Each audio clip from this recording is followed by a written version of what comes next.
જે વિદ્યાર્થીઓને રાજેન્દ્રસિંહ બેદીની એક ચાદર મેલી સી ભણવામાં આવે છે એમના માટે આજે આપણે વાત કરીશું. રાજેન્દ્રસિંહ બેદી પ્રમાણમાં ઓછું લખ્યું, પણ જે લખ્યું તે મનોવૈજ્ઞાનિક દૃષ્ટિકોણથી બહુ જ સટીક એવું એમણે લખ્યું. એમની એક વાર્તા લાજવંતીનો મેં અનુવાદ કરેલો કે પુરુષ ગમે એટલી ઉદારતાની વાત કરે પણ બળાત્કારનો ભોગ બનેલી પત્ની સાથે એ કદી પણ નોર્મલ નથી થઈ શકતો. એ વાર્તામાં બેદીએ વાત કરી છે લાજવંતી. એક ચાદર મેલી સી એ ફિલ્મ પણ એ જ શીર્ષકથી બનેલી છે. બેદીએ આટલું ઓછું કેમ લખ્યું એવો જેને પ્રશ્ન થાય, એમણે બેદીએ ફિલ્મ ક્ષેત્રે કેટલો ભાગ ભજવ્યો છે એ જરાક જાણી લેવું જોઈએ. લગભગ 20 જેટલી ફિલ્મ સાથે એ સંકળાયેલા છે. વર્ષની એક કરતાં વધારે ફિલ્મો હોય એવું પણ બન્યું છે. એમાં જાણીતી દેવદાસ, બસંત બહાર, મિર્ઝા સાહિબા, મુસાફિર, મધુમતી, આ બધામાં એ ડાયલોગ રાઇટર હતા. મધુમતીમાં તો એમને best dialogue writer Filmfare award મળેલો. અનુરાધા, બોમ્બે કા બાબુ, આસ કા પંછી, મેમ દીદી, રંગોલી, મેરે સનમ, અનુપમા, બહારો કે સપને, મેરે હમદમ, મેરે દોસ્ત, સત્યકામ. અહીંયા પણ સત્યકામમાં પણ એમને બેસ્ટ ફિલ્મ ડાયલોગ રાઇટરનો એવોર્ડ ફિલ્મફેર એવોર્ડ મળ્યો છે. અભિમાન, અમિતાભ અને જયા બહાદુરીનો જાણીતી ફિલ્મ, એના પણ એ ડાયલોગ રાઇટર છે. દસ્તક, એના તો એ પટકથા લેખક અને દિગ્દર્શક બંને છે. જેમણે પણ દસ્તક જોઈ છે એ બધાને જ ખબર છે કે સાયકોલોજી, મનોવિજ્ઞાન અહીં કેટલો મોટો ભાગ ભજવે છે. એ જ રીતે વહીદા રહેમાન અને ધર્મેન્દ્ર, જયા બહાદુરીવાળી ફાગુન, એના પણ એ દિગ્દર્શક હતા. આ પણ સાસુ અને જમાઈના સંબંધને નિર્દેશતી એવી એક ફિલ્મ છે. તો આટલી બધી ફિલ્મોની સાથે જે નામ સંકળાયું હોય તો સ્વાભાવિક છે કે મૌલિક લેખન માટે એમને થોડોક ઓછો સમય મળ્યો હોય.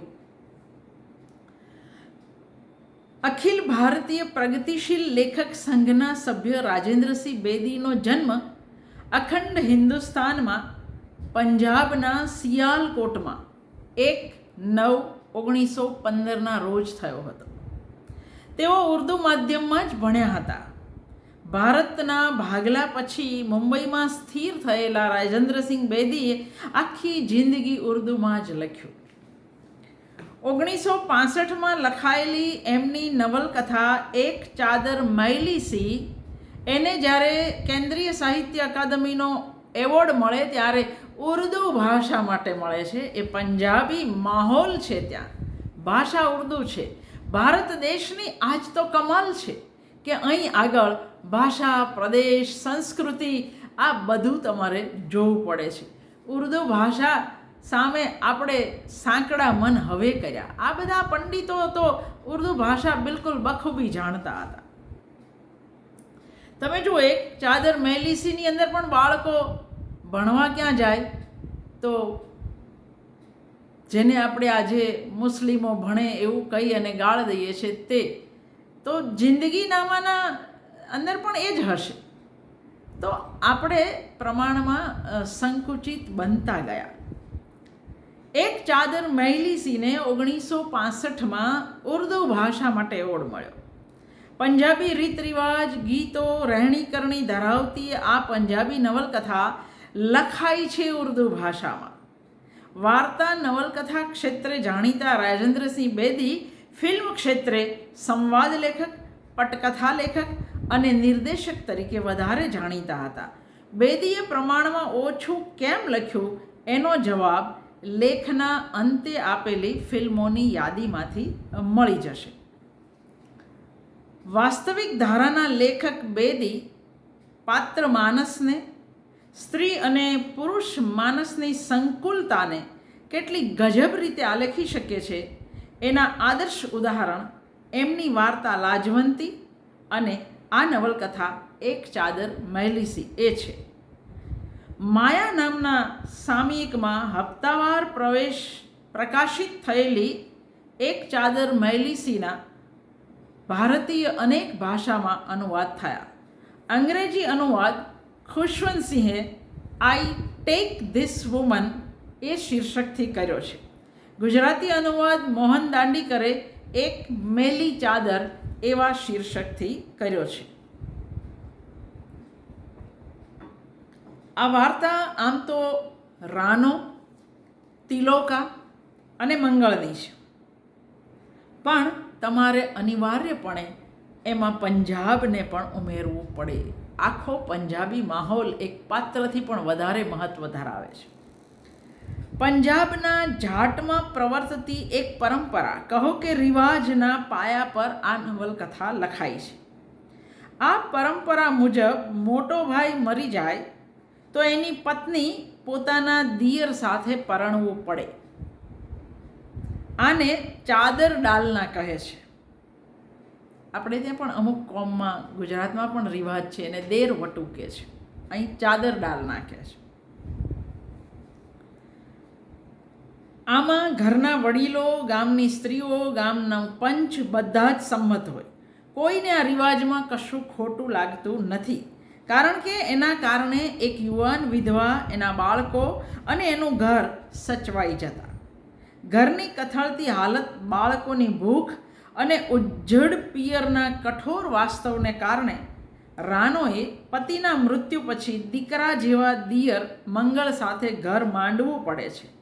ચાદર નાખી પતિ પત્ની થવું એ સામાજિક વાસ્તવ છે, પણ શરીર સંબંધ બાંધવામાં કઠોર વાસ્તવ ન ચાલે.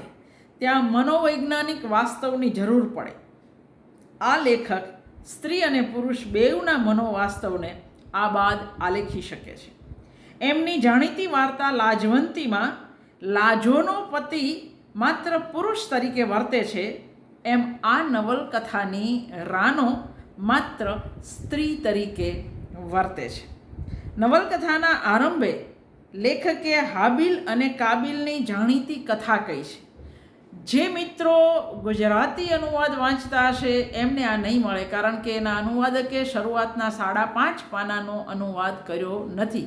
એટલે મારો આગ્રહ છે કે તમે મૂળ નવલકથા વાંચો, જે હિન્દી દેવનાગરી લિપિમાં મળે છે. મેં હમણાં જ તમને બતાવી.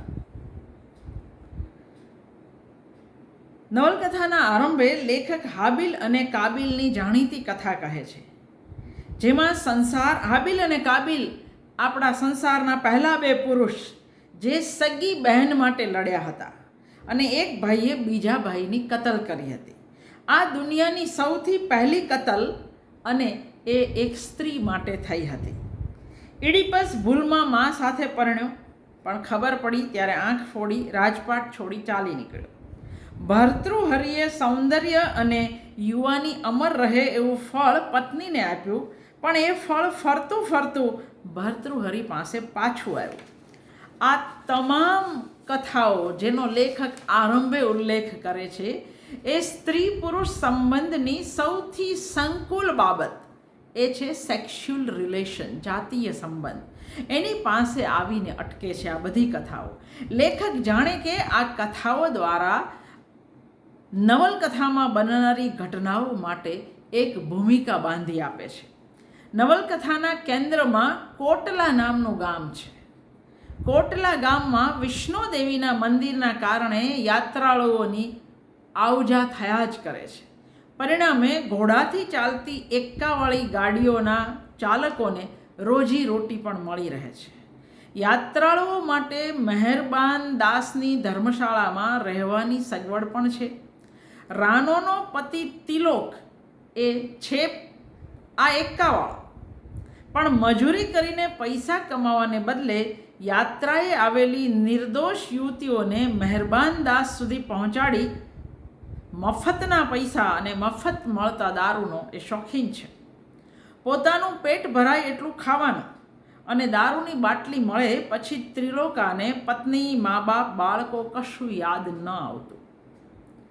રાનોને પિયરમાં એક ઝાડવુંય નહોતું, એટલે ત્રિલોકાનો માર ખાઈ, ગાળ ખાઈ, ભૂખ્યા રહીને ઘર ચલાવવા સિવાય રાનો પાસે બીજો કોઈ વિકલ્પ નહોતો. પતિએ એને માર, ભૂખ, ગાળ અને 4 બાળક સિવાય કંઈ નથી આપ્યું. સંતા બનતા 2 જોડિયા દીકરા છે. ગુડ્ડુ એ સૌથી મોટી દીકરી છે અને ચુન્નુ એ સૌથી નાનો દીકરો. રાનો જ્યારે પરણીને આવી ત્યારે એનો દિયર મંગળ 6-7 વર્ષનો હતો અને રાનો મોટી દીકરીને ધવડાવતી ત્યારે મંગળ પણ ધાવવા તૈયાર થઈ જતો, એટલો નાનો હતો. દુનિયાદારીની દૃષ્ટિએ મંગળ એનો દિયર હતો, પણ રાનો માટે તો એ દીકરા જેવો હતો. મંગળ પણ એને માં જ માનતો.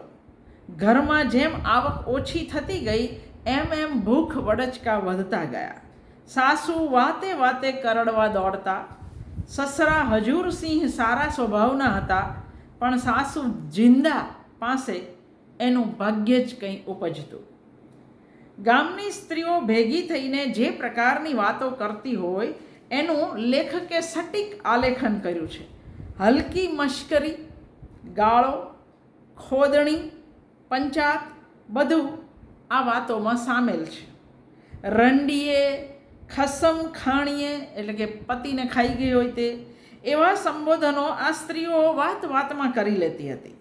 ભારતના કોઈ પણ પ્રદેશની જેમ પંજાબની સ્ત્રીઓ પણ ભૂવા, ડાકલા, બાધા, આખડી, બાબા, મહારાજ, નજર ઉતારવી, જાત ભાતના ટોટકા આ બધામાં માને છે. રાનો પણ બહાર મોઢું મારતા ફરતા પતિને પોતાનો કરવા જાત ભાતના ઉપાયો અજમાવી ચૂકી છે. ગામના પીપળા નીચે રહેતા બાબા હરિદાસની સ્ત્રીઓ પૂજા કરતી, કારણ કે બાબા હરિદાસનો લંગોટ લોઢાનો ગણાતો. સ્ત્રીઓ એમની પાસે દીકરો માંગતી, પતિને વશ કરવાના ઉપાયો પૂછતી. જોકે પછીથી મહેરબાન દાસ સાથે બાબાને પણ જ્યારે 7 વર્ષની કડક સજા થઈ ત્યારે છેક સ્ત્રીઓ સમજી કે બાબાનો લંગોટ લોઢાનો નહીં પણ જર્જર જીર્ણ કપડાનો હતો, અને જેને દીકરા નહોતા થતા એને દીકરા ક્યાંથી થયા એ પણ પછીથી સ્ત્રીઓ મજાક કરે છે.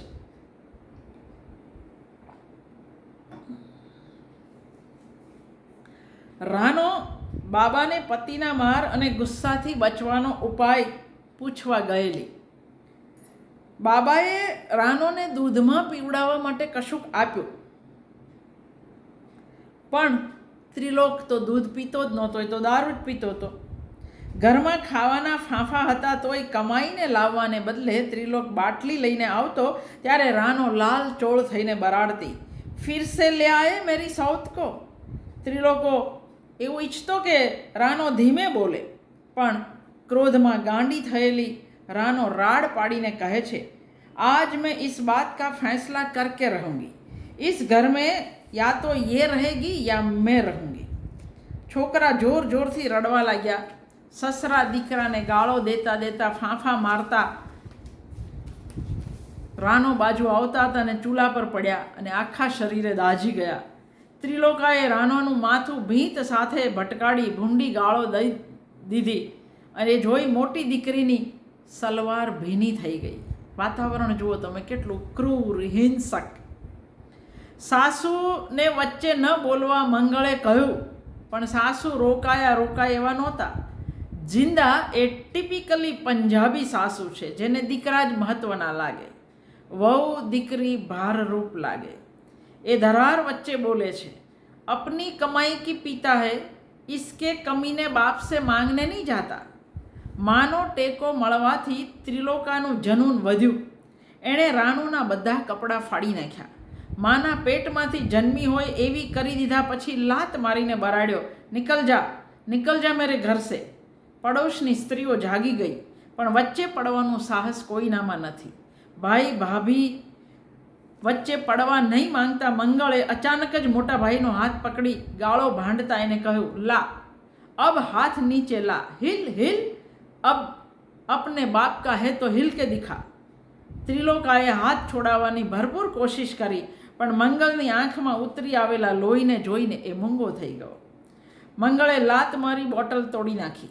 રાનો એક પેટીમાં કપડાના ડૂચા ભરીને જઈ રહી હતી, પણ એ જાય ક્યાં? મોટી દીકરી, મંગળ, સસરા બધા એને રોકે છે. પણ સાસુ તો કહે છે જાયગી કહાં, ન આગા ન પીછા, એવું સંભળાવે છે. આમ પણ રાનો જઈ શકે એવી જગ્યા દુનિયામાં હતી ક્યાં? એ પાછી વળી સસરાના દાઝેલા શરીર પર રાખ લગાવે છે. થોડીક વાર પહેલાં જેને ઢોર માર માર્યો હતો એ જ તિલોકો દારૂ સાથે હવે વાસનાનો નશો ચડ્યો એટલે એ રાનો પાસે રગે છે, વિનંતી કરે છે, દેવી દેવતાની દુહાઈ આપે છે, કારણ કે હવે એને શરીર જોઈએ છે. આમેય રાનોનું શું ચાલવાનું હતું? સવારે ઉઠી ત્યારે ઊભા થવાની તાકાત નહોતી તોય રાનો ઊભી થાય છે, કારણ રાત્રે ઘરમાં કોઈએ ખાધું નહોતું. રાનોની જિંદગી આમ જ માર ગાળ અને સાસુના મેણા ટોણા સાથે ઘસડાતી હતી, પણ તોય એણે કદી એની બહેનપણી પડોશણ ચન્નો, વિદ્યા કે પૂર્ણમાસી પાસે રોદણા નથી રડ્યા. ચૌધરી મહેરબાન દાસ જ તિલોકાની જિંદગી બરબાદ કરતો હતો એવું માનતી રાનો પોલીસ જ્યારે ચૌધરી અને એના ભાઈને હાથકડી પહેરાવીને લઈ જતા હતા એ જોઈ ખુશીથી નાચી ઉઠે છે. ગામમાંથી પાપ ગયું માનતી રાનો દેવી માને પગે લાગતી બોલી ઉઠે છે, શુક્ર હે દેવી માં, આજ તૂને મેરી સુન લી, આજ કા દિન તો ધન્ય હો ગયા મેરે લીએ. રાનોનું આ વાક્ય નાટ્યાત્મક વક્રોક્તિ બની રહે એમ પછીની ક્ષણે ત્રિલોકનો એકો આવ્યો અને લોકોએ એમાંથી લોહી નીતરતી ત્રિલોકાની લાશ ઉતારી. જે છોકરીને ધર્મશાળા પહોંચાડવાનું કાળું કામ ત્રિલોકાએ કર્યું હતું એના ભાઈએ ત્રિલોકાના ગળા પર દાંત બેસાડી લોહીનું ટીપે ટીપું નીચોવી એને મારી નાખ્યો હતો. છાતી કૂટતી રાનો ગાંડાની જેમ ભીંતમાં હાથ પછાડી બંગડી ફોડતી હતી. પૂરણ દેવીએ ફળિયામાંથી ધૂળની મુઠ્ઠી ભરી રાનોના માથામાં નાખી. ખાસ્સી વાર સુધી જડ થઈ ગયેલી રાનો જ્યારે વેણ બોલી બોલીને રડી ત્યારે એણે આખા ગામને રોવડાવ્યું. સસરાએ તો ખાટલો પકડ્યો પણ સાસુ હવે રાનોને ભાળી નથી મૂકતી. રંડીએ डायन चुड़ैल मेरे बेटे को तो खा गई और अब हम सबको खाने के लिए मुंह फाड़े हुए हैं, चली जा, जिधर मुंह करना है कर ले, अब इस घर में तेरे लिए कोई जगह नहीं है. આવું સાસુ એને સંભળાવ્યા જ રાખે છે. પણ 4 બાળકો સાથે રાનો ક્યાં જઈને ઊભી રહે? કોણ રાખે? ગરમ તવી પર માખણ પીગળે એમ રાનોનો દેહ ઓગળતો જતો હતો. રોજ રોજ વધારે ને વધારે ખીલતી જતી દીકરીની યુવાની રાનોની ચિંતા વધારતી હતી. ઘરમાં ખાવાના ફાંફા હતા ત્યાં રાનો દીકરીને પરણાવે તો કેવી રીતે પરણાવે? મંગળ એક્કો ચલાવતો હતો પણ આવક અડધી થઈ ગઈ હતી. એક દિવસ મોટી દીકરીએ થોડાક ચોખા ઉકાળ્યા હતા. ભૂખી ડાંસ રાનો મીઠું મરચું કંઈ નાખ્યા વગર, બાળકો વિશે વિચાર કર્યા વગર બધા ચોખા ખાઈ ગઈ. એને પોતાના ભૂખ્યા છોકરાનો વિચાર પણ ન આવ્યો. સાસુ વળી એને મારીને કાઢી મૂકવાની કોશિશ કરતાં કેટલુંય સંભળાવે છે, તું અબ જા, મર ખપ લે, જો અંધા કાના મિલતા હૈ કર લે, યહાં સે મર લે. ચન્નો એક દિવસ રાનોને પોતાના ઘરે લઈ ગઈ. પહેલાં એને ખવડાવ્યું, પછી કહ્યું, મેં તુझसे એક બાત કહેતી હું, જો માને તો यह जिंदा तेरी सास तुझे जीने न देगी, इस घर में बसने न देगी, यहाँ रहने का एक ही तरीका है, तू मंगल से शादी कर ले, चादर डाल ले उस पर. ગામના વડીલો, પંચ વગેરે પણ આ બાબતે રાજી હતા. એમાં વળી જિંદાએ રાનો અને મંગળ બેવ કામ પર ગયા હતા ત્યારે મોટી દીકરીનું 550 રૂપિયામાં એક જુવાન છોકરાના બાપ સાથે નક્કી કરી નાખ્યું. રાનો આવી ત્યારે દીકરીએ એને બધી વાત કરી. એ સાથે જ રાનો વિફરી. કિસકી હિમ્મત પડી મેરી બેટી કા સૌદા કરને કી? એ સાસુને પણ કહી દે છે કે વહુ જ નહીં રહે તો પૌત્રી તમારી ક્યાંથી રહેવાની છે. જિંદા એની વાતથી ખરેખર વિચારમાં પડે છે. એ જ ક્ષણે ગામનું પંચ રાનો મંગળ વિશે વાત કરવા રાનોના ઘરે આવ્યું. જિંદા તો તરત રાજી થઈ ગઈ. ન હવે વહુ ક્યાંય જશે, ન પોતરા ક્યાંય જશે. સાસુ સાથે લડતી રાનો એને સંભળાવે છે, તું તો બડી કે ब्याह की बात करने जा रही थी, बीच में मेरा मुर्दा क्यों निकाल बैठी? शर्म है तो कुछ खा मत, मैं उससे ब्याह करने जाऊंगी जिसे मैंने छाती निकाल निकाल कर. એ જ ક્ષણે બોલતી રાનોના ગાલ પર ચન્નો એક જન્નાટેદાર તમાચો મારતી બરાડે છે, રંડીએ ખસમ ખાણીએ હમ તેરે ભલે કી કરે और कुत्तिए और तू फैलती जाए। रानो रड़ी पड़े છે, नहीं चन्नो नहीं, वह बच्चा है, मैंने कभी उसे इस नज़र से नहीं देखा। પણ ચન્નોની વાત एकदम वास्तविक एकदम स्पष्ट છે। देख तुझे इस दुनिया में रहना है कि नहीं रहना, इस पेट का नरक भरना है कि नहीं भरना, इस अपनी शर्म को ढांपना है या नहीं ढांपना। पहले इस नज़र से नहीं देखा तो अब देख। ચન્નો એને ચેતવે પણ છે, કોઈ બહારથી આવી તારા મંગળ સાથે લગ્ન કરી લે એના પહેલાં તું જ કાં ન કરે। આમે આખું ગામ મંગળ અને સલામતીની દોસ્તીની વાત તો કરતું જ હતું। ચન્નોના આવતા પહેલાં રાનો વિચારતી હતી કે જો મહેરબાન દાસ ચૌધરી જેલમાં ન ગયો હોત તો પોતે વેચાઈને પણ દીકરીને ધામે ધૂમે પરણાવી હોત।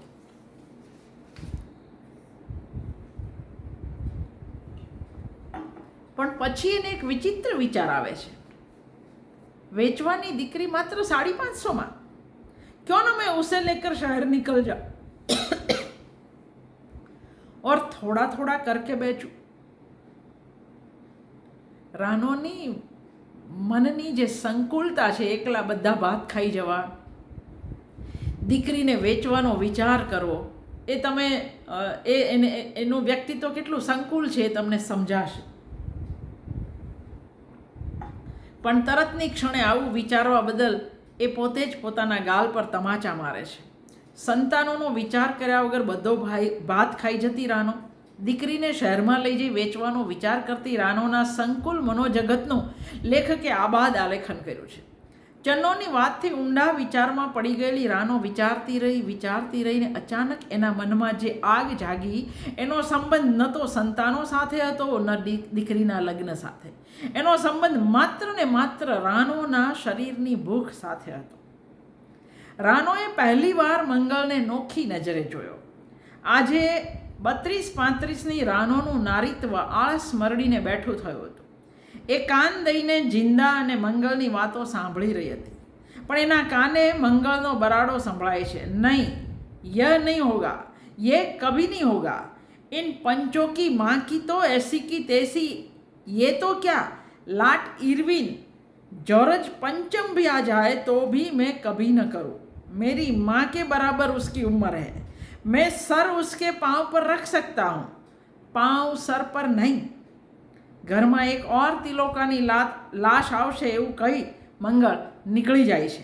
એના ગુસ્સાથી ગભરાઈ ગયેલી રાનોને ડર છે કે મંગળ કશું કરી ન બેસે, પણ ચન્નો, વિદ્યા, પૂર્ણદેવી બધાને વિશ્વાસ છે એ કંઈ નહીં કરે। જેમ તું માની ગઈ એમ એ માની જશે। પણ ઘરમાં થયેલા આ કકળાટના કારણે એની મોટી દીકરીને સમજ પડી જાય છે કે મારા લગ્નની વાતને બદલે અહીં તો માના લગ્નની વાત શરૂ થઈ છે। अकड़ाई कही दे छे सौने, माने अगर ये सब किया तो मैं कुछ खा मरूंगी।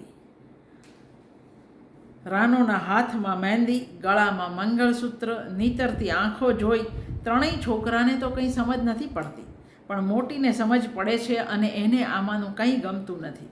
बधा बाळकोने चन्नोना घरे मोकली दीधा पछी खाटला साथे बांधेला मंगलने लेवा जनारा चौंकी जाय छे, कारण के मंगल तो भागी गयो हतो। હવે ગામના પુરુષો, મંગળના મિત્રો બધાના મગજ છટકે છે। એક પગ ભાંગી નાખ્યો હોત તો ભાગત તો નહીં, એવું બબડતા વળી પાછા એ સૌ મંગળને શોધવા ફરી વળે છે। માર ખાઈ ખાઈને અધમુઓ થઈ ગયેલા મંગળને માથાના વાળથી, શીખ છે એટલે લાંબા વાળ છે, માથાના વાળથી પકડીને ઘસડીને લોહી લુહાણ હાલતમાં બેહોશ રાનો પાસે બેસાડી એના માથા પર ચાદર નાખી સ્ત્રીઓ લગ્નના ગીતો ગાવા લાગી। લગ્નના ગીતો, ફટાણા અને સ્ત્રી પુરુષના નફ્ફટ નાચમાં પંજાબી માહોલ ડોકાય છે।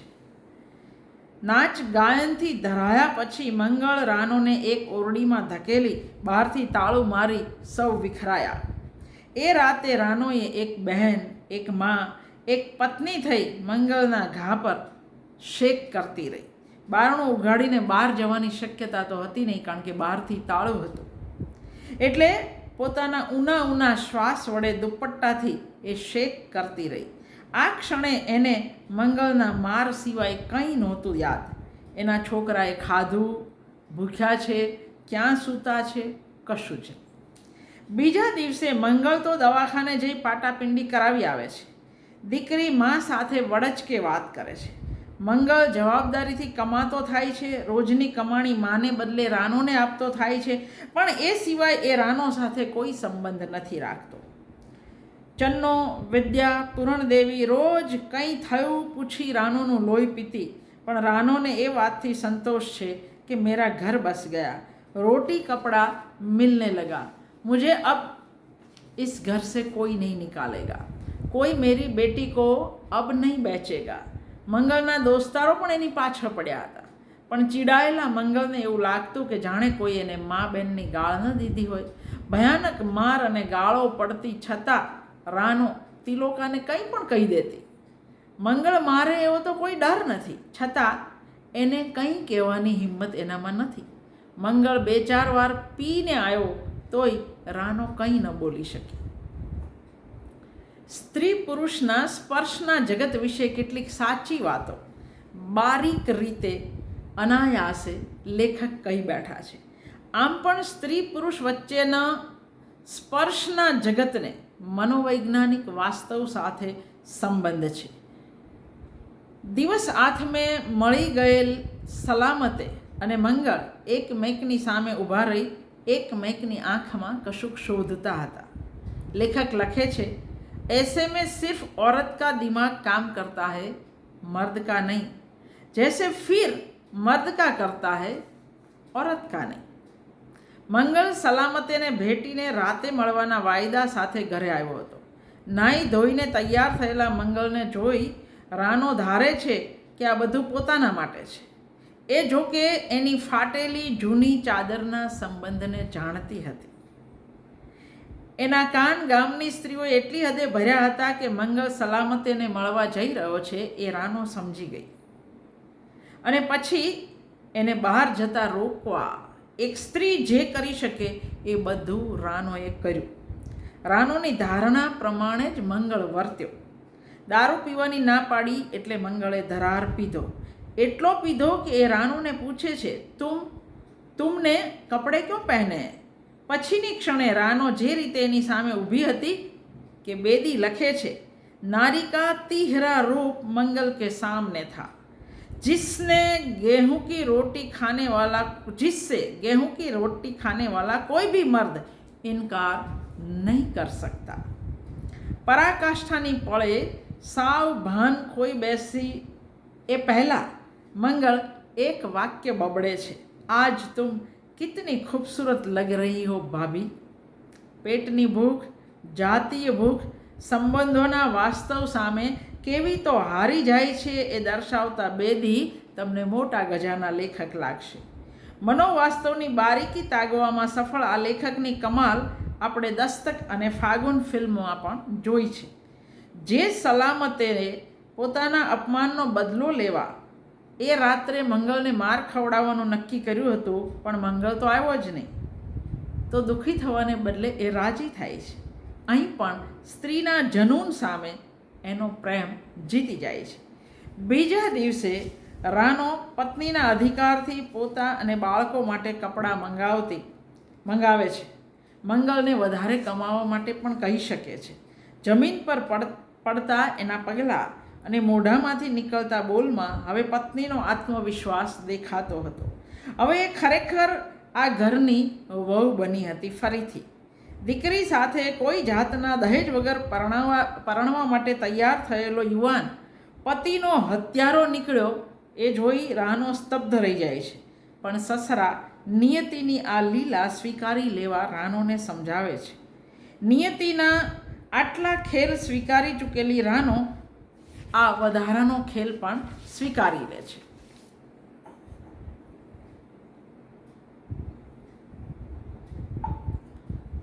મર્યાદાનું ડગલું લાંઘવા માટે રાનોના પક્ષે માત્ર શરીરની અને પેટની ભૂખ કાફી છે, પણ મંગળ માટે આ વાત એટલી સહેલી નહોતી. એના માટે નશામાં ડૂબ્યા સિવાય આ ડગલું ભરવું શક્ય નહોતું. એ સારનો વિવેક, સંબંધોનું સત્ય બધું ભૂલી જાય તો જ રાનો સાથે સંબંધ બાંધી શકે. લોહી જાણ સંઘર્ષ એણે જાત સાથે કર્યો છે. નશામાં ડૂબ્યા પછી પણ, વાસનામાં લપેટાયા પછી પણ એ રાનોને ભાભી કહે છે. પછી ધીમે ધીમે સહજ થતા જતા સંબંધોમાં એ રાનો કે મોટી માટે મારી દીકરી એવું બોલતો થયો. પણ પહેલું ડગલું પાડવું મંગળ માટે બહુ અઘરું હતું, તિલોકા સાથે હોય કે મંગળ સાથે.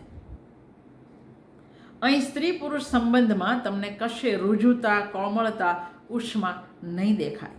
છે નરી મારપીટ, હિંસા અને પાશવી દેહ સંબંધ. પેટની ભૂખ હોય કે શરીરની ભૂખ બાબતે રાનોનું સંકુલ વ્યક્તિત્વ ઉપસાવનાર લેખક દર્શાવી શક્યા છે કે જેમ લાજવંતી વાર્તાનો પતિ પહેલાં માત્ર પુરુષ છે, એમ રાનો માં કે પત્ની કે ભાભી હોવા પહેલાં માત્ર એક સ્ત્રી છે. સતત દૂર ભાગતા મંગળને સંબંધોની ગૂંચમાંથી બહાર કાઢી પુરુષ બનાવનારી પણ રાનો જ છે. ઇંતઝાર હુસૈનની વાર્તા નર નારીની જેમ અહીં કૌટુંબિક, સામાજિક, આર્થિક, જાતીય તમામ જરૂરિયાતોને કારણે રાનો અને મંગળ વચ્ચે એક જ સંબંધ રહી જાય છે અને એ છે નર નારીનો. બાકી બધું ગૌણ થઈ જાય છે.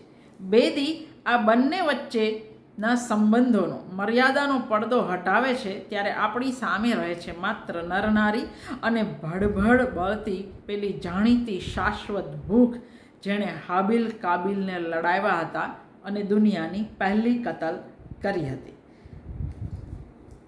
પંજાબી ગીતો, નૃત્ય, ઉત્સવો, દારૂની છોડ, વારંવાર ગવાતી હીર ઉપરાંત પંજાબીઓની જડતા અને નિખાલસ ઉદારતા આ નવલકથાને સાચા અર્થમાં પંજાબી નવલકથા બનાવે છે.